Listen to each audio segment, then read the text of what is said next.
आज की कहानी एक ऐसे कातिल की है जो एक कत्ल करता है और उसके 1 साल बाद जब वो फरार हो जाता है तो 1 या 2 साल नहीं कुल 28 साल बाद वो फिर से पकड़ा जाता है। लेकिन जब वो पकड़ा जाता है तो उसका उम्र 66 साल रहता है।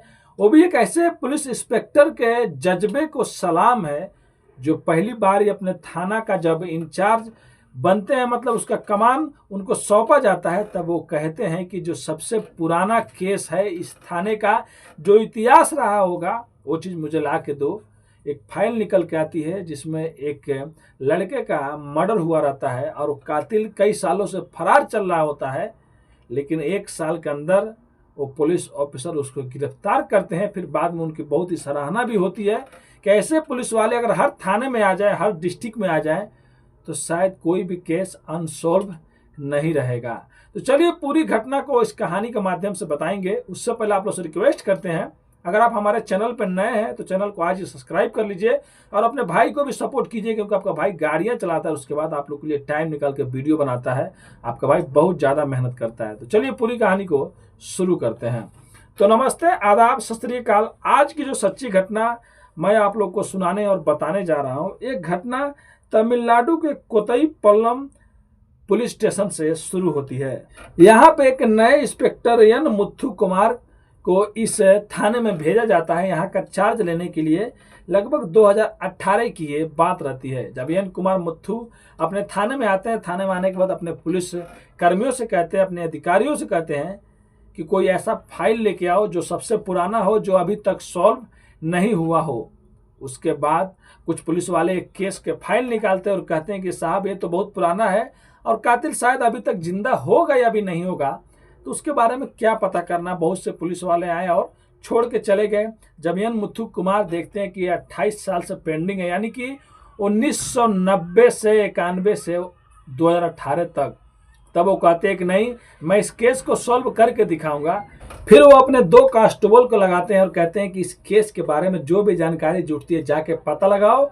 जो आदमी एक रहता है उसका नाम रहता है बिलाऊ थपरमल, और ये 1990 की बात रहती है जब 1990 में बिलाऊ थर्मल की एक बहन होती है और उसके बगल में एक सिंबल नाम का एक और आदमी रहा करता था। अक्सर वो उसकी बहन को छेड़ा करता था।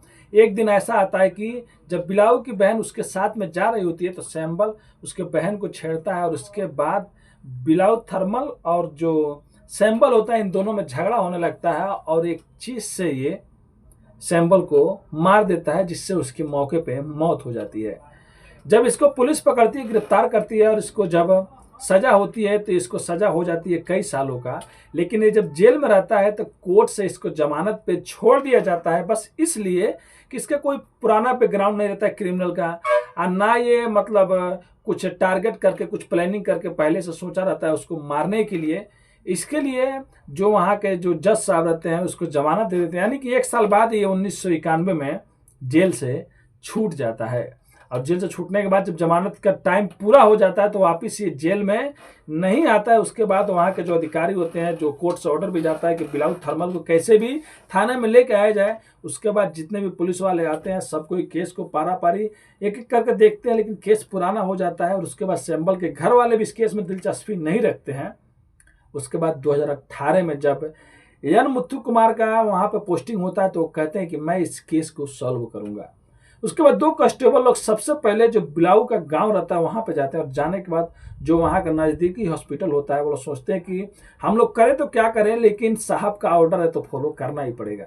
सबसे पहले वो लोग एक हॉस्पिटल में जाते हैं और कहते हैं कि बिलाऊ नाम का एक आदमी है और उसका ये फोटो है और आप लोग बताइए कि उसका डेथ सर्टिफिकेट मिल सकता है कि नहीं मिल सकता। वो लोग सोचते हैं अगर उसका डेथ सर्टिफिकेट मिल जाएगा तो केस ऐसे ही सॉल्व हो जाएगा। बिलाऊ थर्मल का जो हॉस्पिटल में जाते हैं तो उसका डेथ सर्टिफिकेट नहीं मिलता, यानी कि वो मरा ही नहीं रहता, तो उसका मिलेगा कहाँ से मिलेगा।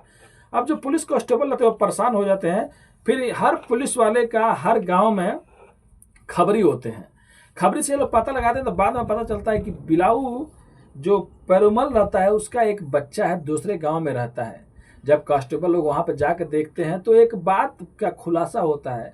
वहाँ पे जाने के बाद देखते हैं कि उसका एक बच्चा है जो लगभग मतलब उसका उम्र कम है। अगर बिलावल थर्मल का शादी तो हुआ होगा पहले, लेकिन जो आदमी 28 साल से फरार है, अगर 28 साल पहले वो अपने घर पे गया होगा तो कम से कम उसका बेटा भी तो 30 साल का, 32 साल का, 35 साल का होगा।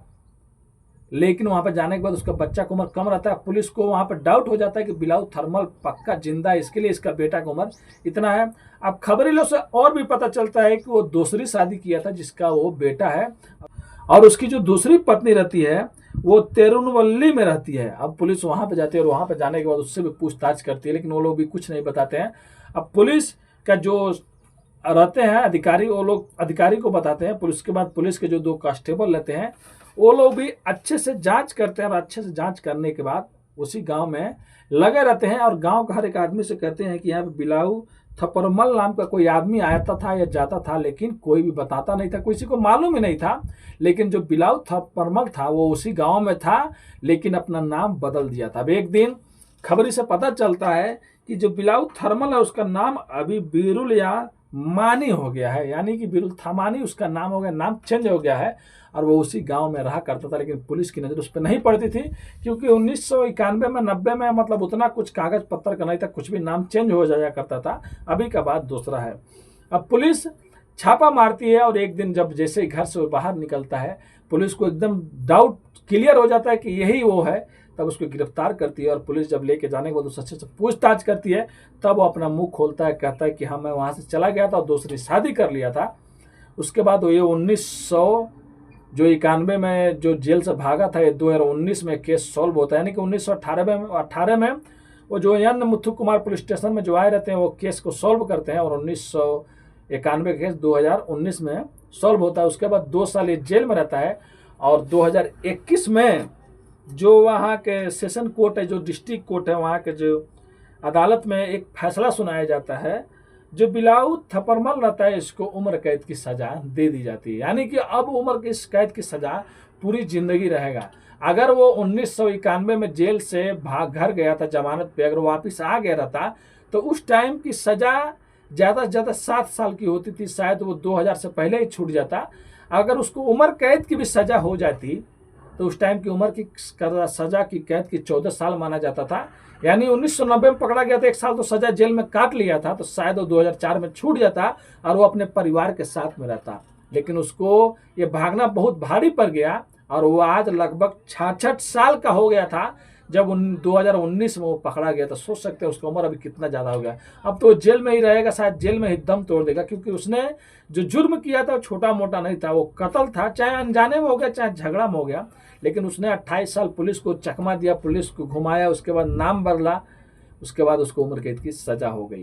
तो ये थी एक ऐसी कातिल की सजा जो 28 साल तक छुप के घूम के रहता था और अपने परिवार के साथ में रहता था, लेकिन नाम बदलने की वजह से पुलिस उसको पकड़ नहीं पाती। अगर शायद एन मुथु कुमार अगर उस पुलिस स्टेशन में नहीं आते तो शायद वो केस कभी भी सॉल्व नहीं होता, अनसॉल्व हो ही रह जाता। तो एन मुथु कुमार को मेरा सलाम है, और ऐसे जो सब इंस्पेक्टर, ऐसे पुलिस वाले हर थाने में होना चाहिए, तो शायद कोई भी केस ऐसा बचेगा ही नहीं जो केस सॉल्व नहीं होगा। तो ये थी कहानी आज की। कहानी सुनाने का उद्देश्य किसी का भी दिल दुखाना नहीं है, बस आप लोगों को जागरूक और सचेत करना है। तो बस अपने भाई को भी सपोर्ट कीजिए। मिलते हैं नेक्स्ट वीडियो में फिर से कुछ सच्ची कहानियों के साथ। अभी के लिए अलविदा लेते हैं आप लोगों से। धन्यवाद।